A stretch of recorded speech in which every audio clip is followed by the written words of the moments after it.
I don't think China wants a war. Well, hold on. Let me They keep it limited. Like it'll be like a Taiwanese. let me pull that story up to set the stage for this, because we do have major developments. Yeah. From Timcast.com, Taiwan strengthening military to defend against China. During a speech on Taiwan's National Day, October 10th, Taiwanese President Tsai Ing-wen warned that the country would be strengthening its military to defend Taiwan's sovereignty against the Chinese Communist Party, saying, after taking complete control of Hong Kong and suppressing democracy activists, the Beijing authorities also shifted away from the path of political and economic development that they had followed since reform and opening up began decades ago. At the same time, regional order is being challenged in the South and East China Seas. The routinization of Chinese military activity in Taiwan's Southwestern Air Defense Identification Zone, ADIZ, has seriously affected both our national security and aviation safety. She stressed that Taiwan is willing to do its part to contribute to the peaceful development of the region, and that Taiwan's position on cross-strait relations remains the same. Neither our goodwill nor our commitments will change. However, Tsai explained that maintaining peaceful relations requires China to also maintain the peace. She then said that Taiwan will continue to strengthen its national defense to protect its people from China. Now, interestingly, someone super chatted us just a moment ago saying that it looks like military is building up in Taiwanese streets. Yeah. So fighting a sneeze.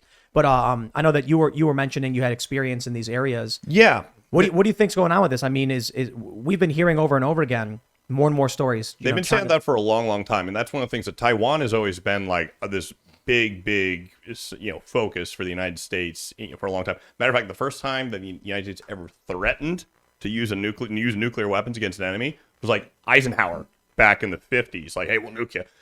But one thing that's interesting though is that one thing, and this is open source, so I don't really feel like weird talking about it. But right now is everyone talks about invasion. A lot of folks might not appreciate that the Chinese currently don't have the sea lift capability, and it might not seem like much, but the thing is that one of the things they teach you with all the big the fancy war colleges and all this other stuff and all the big strategy stuff is that they call it the stopping power of water. Like, it's really hard to move an army across think about the massive undertaking it took to just cross the English Channel. Yeah. Right. I mean, it's a huge deal. Like, moving an army, and you need an army if you want to actually control something. I don't know about that. Well, if you want to invade, if you want to seize, hold, and control territory, you do need boots on the ground. You need to stay there, right? And moving that is just a massive undertaking. So they currently don't even have the sea lift for that. Or you make it. Yeah. Or you use sowing dissent, propaganda, cyber warfare. That's a different story, right? Yeah. And if the door gets open from the inside, so to speak, right, and they let them in, that's a different story. But if you're talking about a confrontational, them doing a D-Day kind of thing, I don't think that's. But let's be real. That would be at this point, I think that would be like saying, if the Chinese were going to launch a trebuchet at us, it's like no, we don't need that ground invasion anymore. Right. It's fourth and fifth generation. 100%. Yeah. And they're going to economics, manipulation, propaganda. Hollywood, culture. And we have to understand, multinational corporations have sold this country out for pennies on the dollar. I mean, the access that they give them, the influence that they give them. John Cena, one of America's most prominent celebrities, is like, I'm so sorry for recognizing a country during his tour, not even saying anything political. It's embarrassing. Now, I definitely don't think China wants to get into a hot war yet. I don't think they have the resources, especially the oil. You need a lot of oil, especially if you have a navy. And there's going to be an energy crunch soon that a lot of people are going to wake up to, and it's going to be very difficult. But also at the same time, I'm also thinking, if you are China and you have the failed leadership of Joe Biden, you have his actions of just how horrible everything went in Afghanistan, you must be thinking to yourself, this is the most perfect, opportune time to do something very aggressive, because Biden is literally going to give us weapons, and he's going to give us all the information to all the people in that area, and he's going to give us all the help that he can when we attack Taiwan. Because that was his policy in Afghanistan. It was blundered almost deliberately. So if you're China, at the same time, you see a big opportunity with the Biden presidency. Or what if this is just a distraction? I mean, honestly, we had talked about it before, the long game. CCP is really good at playing the long game. And in talking with people in Taiwan now, generationally, there's differences. We as Americans tend to view things black and white. We see Taiwan as it's been for the last 20 years as an example. But the new generations coming up have a lot more in common with the general Chinese people than they do with their elders necessarily.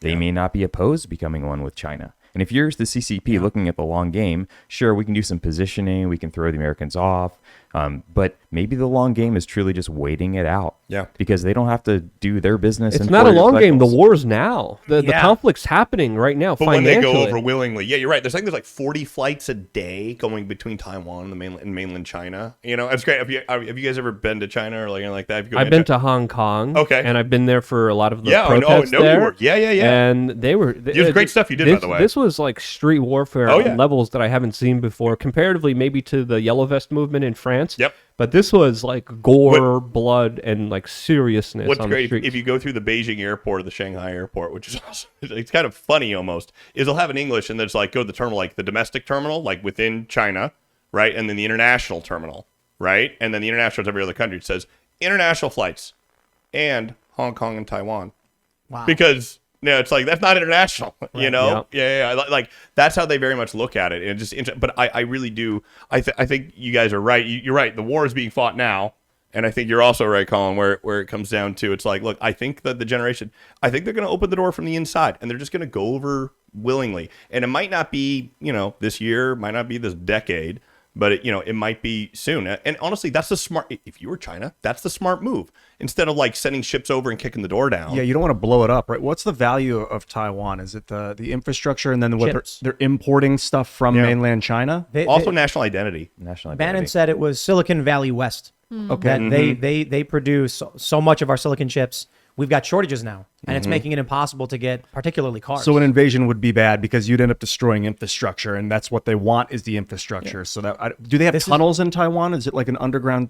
Because that's what in Vietnam the reason why we couldn't win is because they had prepared tunnels for like 2 decades before. Among other things, yeah. I don't think as far as that goes, but the thing is, I think if they just let them in willingly, if they're not fighting, like if you're China, that's a smart move, right? It's the only move I can think of. Yeah. Otherwise, you're gonna have to blow up the thing you want to take. Right, Exactly. and hold them under a police that like nobody wants that, they don't want that. And look at, they're good at doing that. Guess what? Instead of like shooting you or anything like that, we'll just buy you off. Yeah. I mean, I that's mean, what they did to Africa. That's what I was saying Africa, before exactly. about the exploitation in the United States. They're eating our lunch. Our weakness. Easily, you can go to an American and offer him cash. We saw these professors, the 1,000 Talents programs, and then they end up getting arrested because they're effectively selling U.S. research to China, Yeah. selling us out. Trump canceled that program and Biden vetoed it when he got into office and implemented it back again. I'm like, what are you doing? Like, how does this make sense? Oh, we know what And he's again, everything's for purchase. Everything has a price. And the Chinese literally have a blank book. They have their own Federal Reserve System where they literally print money out of thin air. They have a whole economic system that's based out of just numbers that they print on a screen. So with that kind of unlimited money, they could do anything they want. And they're very methodical, especially with their Belt and Road Initiative, especially with their infrastructure now through Kazakhstan and Afghanistan, their connections with Iran and the energy that they get from them. This is a very methodical move that the Chinese understand is going to be a long term, but they understand that it started a long time ago. We're just realizing it started. They're They playing- realized a long time ago, hey, we got to do this, and they are. Like the They're, opium they're wars. playing 4D chess, and we're playing tic-tac-toe. Yeah. It's not even checkers. Yeah. I think there's a lot of individuals in the U.S. I think a lot of people who watch the show, for instance, probably know a lot of this and have started taking the individual actions to protect themselves. But without a strong collective like a United States and a shared culture and vision, they're eating our lunch. I think like the you said. British yeah. play the Got it. long game. Do you guys ever get that vibe? I don't know The about British that. monarchy, they're like, we don't do apart. anything. They used to. They're just sitting in the road blocking traffic, but saying that they're not doing anything. Like, I'm not doing. I think they used to. I mean, and now that's like it's kind of like just a crappy like quasi-socialist country. It's really sad. it's bad. It's really sad. It's to me in my mind. I've been to the UK several times. It's like, Yeah, oh wow, we- this used to be so amazing. Yeah. But there's a lot of problems too. Don't get me wrong. I mean, colonialism. Yeah, that's what kind of started all this. Taiwan was a British colony. Yeah. It was from the Opium Wars. Taiwan That was? was Yeah. like yeah. They set up But- an I think it was Taiwan, right? And that allowed sanctuary for the Chinese government when it was taken over by communists to flee, which is my understanding. Right? Yep, that's a big one. So technically, I love that meme of West Taiwan. You guys have seen it? Oh yeah. Yeah, all of China mainland is called West Taiwan. Right. Yeah. Communism is. I think if communism succeeds and expands, and whatever China is, they found out something clever. It's not just about doing communism; it's about manipulating the public, giving them limited freedoms so they can at least satiate themselves. But then you use the iron fist for everything else. Yeah. It's a clever way to run things. The problem with Soviet Union is, books and tracking and stuff. One loaf of bread wasn't working. They weren't getting the supplies they needed. So China found a way to mix markets with the lower class and then give themselves absolute authority on top. Yeah. So all these businesses have a Chinese Communist Party branch or whatever. Yeah. That, I think that will absolutely wipe out humanity. So if I know. I mean, yeah. I missed Well, that. What do you think is going to wipe out humanity there? I think if Chinese style state communism, or whatever you want to call it, succeeds in becoming this global Crypto force, communism. yes, this will decimate. Probably the wrong choice of words, because the root is to reduce by 10%. Yeah. But it would be a catastrophe in that No, centralized. it's the downer. When you say, like, oh man, you're But, right. but it's Yeah. centralization of planning does not work. Right. It works in some areas, like, oh, you want to make cell phones, great. Have a planned, like, here's the parts we need, and you can organize it. But you can't organize for 1 billion people. You can't organize for 1 million people properly. It is the decentralized wisdom of the masses. Centralization works if your centralized system is part of a decentralized system. So it's just a big node on the Exactly. network. Right. So when we have different businesses, like the airline knows the airlines, and the dairy industry knows the dairy industry, that makes sense. It's a decentralized grid. But imagine having one government guy who's like overseeing everything. And it's like, dude, you used to be a bus driver, and now you're trying to tell us how to produce oil? Thanks, Maduro. And the country is not, now they're, what are they doing? They're doing a new currency in Venezuela. Oh. It doesn't work. One person is not smart enough to run imagine someone being so arrogant. They're like, I am but one person, but I could be the CEO of every Fortune 500 company simultaneously. You'd be like, that's insane. You can't do that. The CEOs barely do that. But they brought the smart people from the universities. Don't worry. They brought the right. university Yeah. professor. But if they dare sneeze in the wrong direction of the Communist Party, they get sent to the work camps. I mean, look what happened to Alibaba. Look what happened to so many entrepreneurs in China that have been literally taken out just for the smallest Jack Ma. microaggression of talking against the state. And again, this shows you how bad. This is another point that we also have to entertain here, because with massive centralization comes major problems that China is dealing with right now, including major resource shortages. They're trying to make a desert into a fertile land of farming because they know resource-wise they're screwed. There's a lot of very significant problems in China because of the centralization, and I think we also have to examine that, because they're not as strong and as powerful with their military as they're trying to convince the world, because they have very hard times even just making their society run in some I instances. imagine that people hate the government there. Just hate it.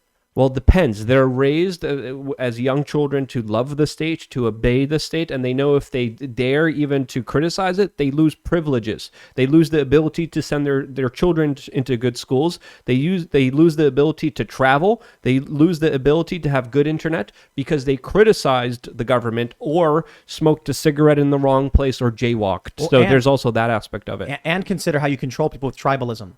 So they're raised to hate America as well. To be told Yeah. that they're the bad ones, they're evil, and then they cheer when they win. We're winning, yay! They're losing. So that makes people, it boosts their morale. It makes them want to be involved in that mob mentality, essentially. I heard that there's like Chinese hero movies now where they're fighting Americans, and the Americans are like how we had the Russians in the 80s and 90s.